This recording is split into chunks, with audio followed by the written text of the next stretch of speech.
이르시되 아버지여, 만일 아버지의 뜻이거든 이 잔을 내게서 옮기시옵소서. 그러나 내 원대로 마시옵고 아버지의 원대로 되기를 원하나이다 하시니. 우리는 신앙생활하면서 많은 기도를 하게 됩니다. 그런데 보통은 우리가 바라는 것에 대한 기도를 많이 하게 되죠. 내 현 상황을 보면서 그것을 해결하는 마음을 가지고 기도를 하려는 모습을 보게 됩니다. 물론 내가 아버지의 자녀니까, 그리고 내가 바라는 것에 대해 간구하는 것도 당연하고 바라는 것도 완전 틀린 것은 아닙니다.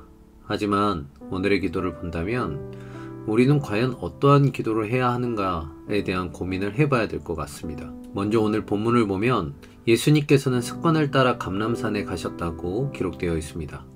이는 그저 산에 가신 것이 아닌 습관적인 기도를 하러 움직이셨다고 할 수 있는데, 여기에서 우리는 기도의 모습 첫 번째를 볼 수 있습니다. 습관을 따랐다 라고 말하는 것은 예수님께서는 습관적으로 하나님과의 기도를 하였다라는 것입니다. 무엇인가 원할 때 찾는 기도가 아닌 습관적인 기도였다라는 것이죠. 여러분들도 무엇인가 익숙한 것을 하게 되면 습관적인 버릇이 나올 때가 있습니다. 그것처럼 자연스럽게 예수님도 습관의 모습을 보인 것이죠. 이렇듯 기도는 습관이 필요합니다. 내 몸과 자세에 배인 습관, 이러한 습관이 준비되어 있어야 하나님과의 대화가 준비가 되는 것이죠. 두 번째 41절, 무릎을 꿇어라 라는 것입니다. 비록 이것은 행위에 대한 모습을 이야기하는 것은 아닙니다.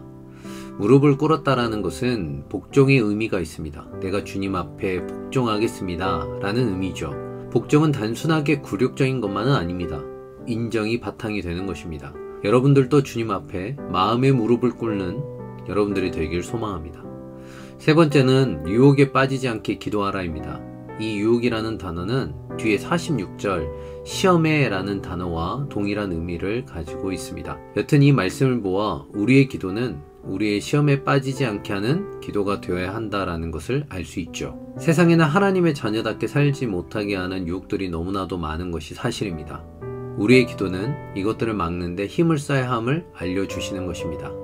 네 번째는 나를 버리는 기도를 해야 합니다. 42절 예수님께서도 이 고통이 너무나도 커서 그 잔을 옮겨달라고 부탁을 하십니다. 하지만 그럼에도 불구하고 아버지 원대로 해달라고 기도하는 모습을 우리가 보게 됩니다. 이 모습은 우리는 사라지고 하나님께서 일하시는 기도를 해야 함을 알 수가 있습니다. 예수님께서는 충분하게 스스로 역사하실 수 있었음에도 불구하고 그 힘을 내려놓으시는 모습을 보면서 우리는 하나님께 의지를 배울 수 있는 것이죠. 이것이 나를 버리는 기도의 모습인 것입니다. 오늘 간단하게 나누어 보았지만 오늘 기도의 모습 4가지에 대해서 알아보았습니다. 습관처럼 겸손하게, 시험에 들지 않게 나를 버리는 모습.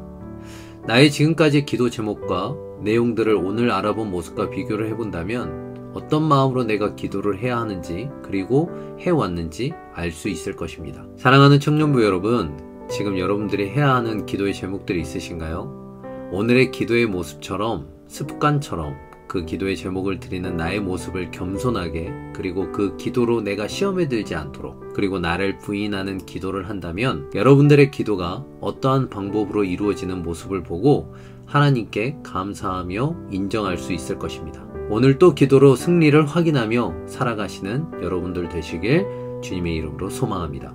기도하시겠습니다. 하나님 아버지, 오늘 또 우리의 기도의 모습이 예수님의 기도의 모습을 담게 하여 주시옵소서. 예수님의 이름으로 기도합니다. 아멘.